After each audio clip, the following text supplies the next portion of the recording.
તાકાત અને સત્યની જીતની સુરત નજીક આવેલા કાંકરિયા ગામમાં લાંબા સમયથી ચાલી રહેલા કચરાના ડમ્પિંગ કૌભાંડનો મોટો ખુલાસો થયો છે। ગ્રામજનોની મક્કમ લડત અને વિરોધ બાદ આખરે તંત્રને નમવું પડ્યું છે અને ગેરકાયદેસર ઠાલવવામાં આવેલો કચરો હટાવવાની કામગીરી શરૂ થઈ છે। કાંકરિયા ગામમાં કચરા ડમ્પિંગ મુદ્દે મોટો ખુલાસો સામે આવ્યો છે। સુરત મહાનગરપાલિકા સાથે સંકળાયેલા કચરાના નિકાલમાં થયેલા ગંભીર કૌભાંડને લઈને ગ્રામજનોની લડત ફળે ચડી છે। લાંબા સમયથી અવૈધ રીતે નાખવામાં આવતો કચરો હવે ધીમે ધીમે હટાવવામાં આવી રહ્યો છે।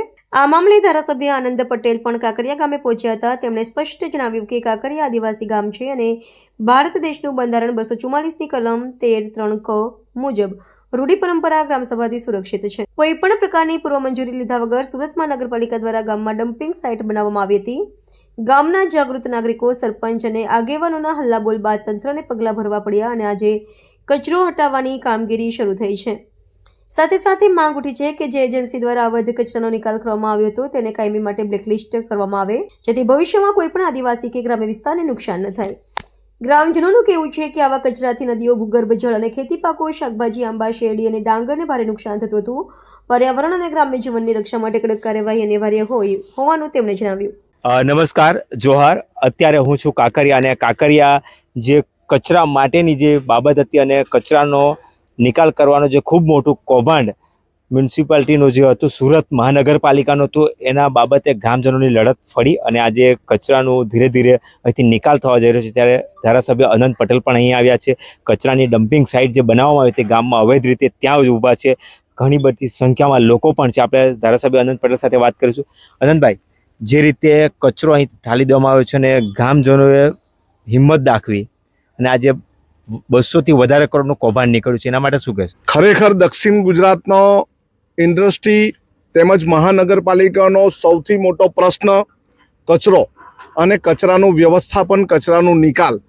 અત્યારે જે પણ એજન્સી મહાનગરપાલિકાનો કચરો ઉઠાવે, એ વાપી મહાનગરપાલિકા હોય, વલસાડ હોય કે અત્યારે આ કાંકરિયા ગામમાં જે પ્રશ્ન ચાલે છે એ પ્રશ્ન સુરત મહાનગરપાલિકાનો હોય, દરેક જગ્યાની ડમ્પિંગ સાઇટ હોય છે, પરંતુ કોઈ એજન્સીને તમે આપો કામ અને એ એજન્સી કોઈ પણ ગામમાં, અત્યારે આપણે જે ગામમાં મહુવા તાલુકાના કાંકરિયામાં ઊભા છે એ આદિવાસી ગામ છે। એ પેસા એક્ટ 1996, પેસા એક્ટ 2017થી સુરક્ષિત છે। એની સાથે સાથે ભારત દેશનું બંધારણ 244ની કલમ 13(3) ક મુજબ રૂઢિ પરંપરા ગ્રામસભાથી સુરક્ષિત છે। જો તમારે અહીં ડમ્પિંગ કરવું હોય પ્રાઇવેટ જમીનમાં કે સરકારી જમીનમાં, જો અહીં કોઈ મોટો પ્રોજેક્ટ લાવવો હોય પ્રાઇવેટ જમીનમાં કે સરકારી જમીનમાં, તો ગ્રામ પંચાયતની પૂર્વ મંજૂરી લેવી પડે। પરંતુ આ ચોરીનું કામ કરવાનું સુરત નગરપાલિકાનું હતું, એટલા માટે કોઈની મંજૂરી લીધી નહીં।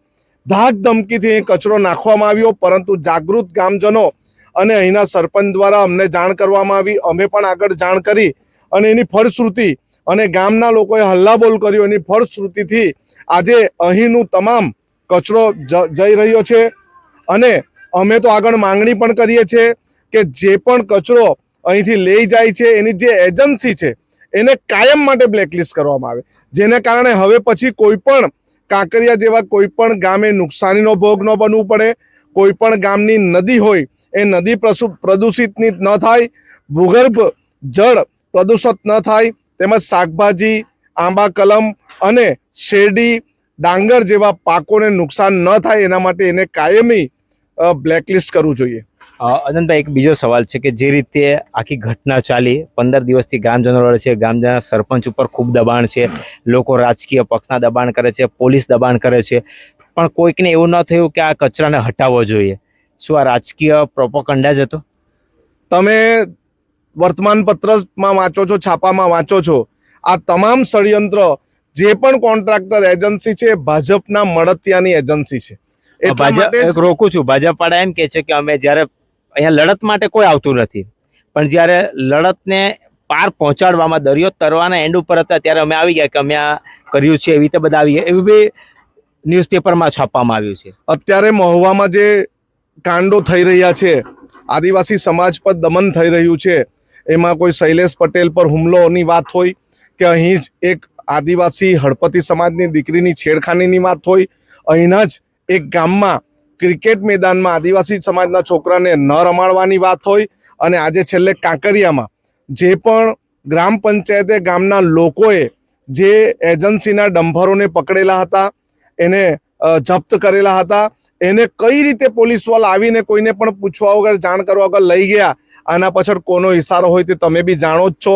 અમે તો ઓપનમાં ચેલેન્જ આપીએ છીએ કે અહીંના ધારાસભ્ય, અહીંના સંસદ સભ્ય, અહીંના જિલ્લા પંચાયતના સભ્યો હોય કે પ્રમુખ હોય, તાલુકા પંચાયતના સભ્યો હોય કે પ્રમુખ હોય, અમારી સાથે ડિબેટ કરો, વાત કરો. શું ભાજપનું ચાવીવાળું રમકડું છો કે તમે આવી નથી શકતા? આદિવાસી સમાજના લોકોના મત જોઈએ, આદિવાસી સમાજના પ્રમાણપત્ર પર અનામત જે બેઠક હોય તેમાં તમે ચૂંટાવો છો અને લોકોને સાથ સહકાર આપવા આવતા નથી. એટલે આ ભાજપના લોકો દ્વારા કરેલું ષડયંત્ર છે.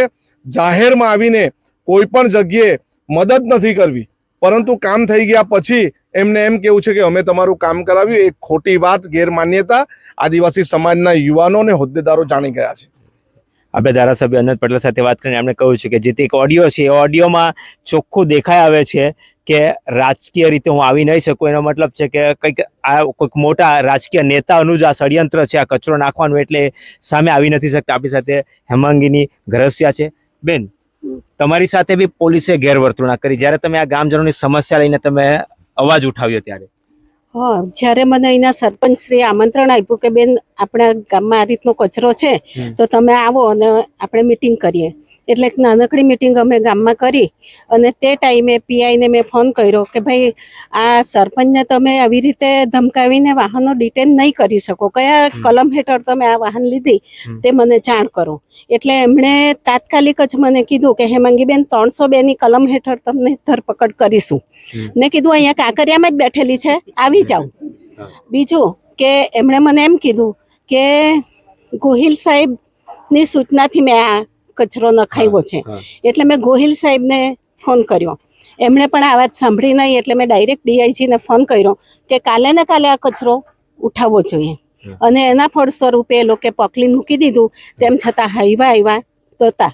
એટલે મેં કીધું આ લોલીપોપ આપવાનું બંધ કરો, કારણ કે ભાજપવાળા જે અત્યારે જે લોકો જિલ્લા પંચાયતમાં સ્વચ્છ તાલુકાની જે વાત કરી, એ ચૂંટાયેલા પાંખના કે કોઈ બી અધિકારી અહીંયા આવીને જોઈ જાય કે સ્વચ્છતા કોને કહેવાય. એટલે મેં ખાલી કોઈ રાજકીય રીતે નહીં, પરંતુ આજે મારા આદિવાસી સમાજના ભાઈઓ અને બહેનોની જે તકલીફ પડી રહી છે એટલા માટે જ હું અહીં આવી હતી. અને બધાને કીધું બી ખરું કે મને ન્યૂઝપેપરની કે ઓડિયોની જરૂર નથી, કામ થઈ ગયું છે. મારા માટે બહુ ગૌરવની વાત છે, એ માટે હું ઉચ્ચ અધિકારીનો પણ આભાર માનું છું. હેમાંગીની ઘરસિયા એક સિનિયર એડવોકેટ છે. જો એડવોકેટે ડીઆઈજી સુધી જવું પડતું હોય તો સામાન્ય વ્યક્તિએ વિચારવાનું કે તમારું પોલીસ ક્યારે સાંભળશે અને કેવી રીતે તમે આ પહોંચ પર પહોંચો તો સાંભળશે. આપણી સાથે સરપંચ છે. સરપંચ સાહેબ, જે રીતે કચરાનો નિકાલ થઈ રહ્યો છે હવે ગામમાંથી અને લોકોના સાથ સહકાર, તમે શું કહેશો આ માટે? ખૂબ ધન્યવાદ માનું છું જે અમારા સમાજના આગેવાનો, તેમાં હેમાંગીનીબેન પણ આવ્યા છે, અનંતભાઈનો પણ આભાર માનું છું. અને અનેક અમારા ગામના આજુબાજુના પડોશી મિત્રો જે લડતમાં સહભાગી થયા તેમનો આભાર માનું, જેના કારણે આ કચરાનો નિકાલ થઈ રહ્યો છે. અને હજુ પણ માખીનો ઉપદ્રવ ખૂબ છે. વહીવટતંત્ર એમાં પણ ધ્યાન આપે અને એ ઉપદ્રવ ઘટે એવી અપેક્ષા રાખું.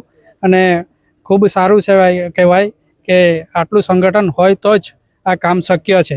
એટલે દરેક સમાજના લોકો જેના પર એવી મુશ્કેલી આવે તો સંગઠન સાથે રહે અને સમાજના આગેવાનો સાથે રહે, જે સમાજ માટે લડે છે અને સમાજને બચાવવા માટે લડે છે, એમનો આપણે આભાર માનીએ છીએ. આપણે સરપંચ સાહેબ સાથે વાત કરીને સરપંચ સાહેબે કીધું કે સમાજ અને સંગઠન સાથે હોય તો કોઈ પણ આવું મોટી મુશ્કેલી હોય તે પણ પાર પડી શકે છે, જે આજે તમે કાંકરિયાનો દાખલો જોઈ શકો છો.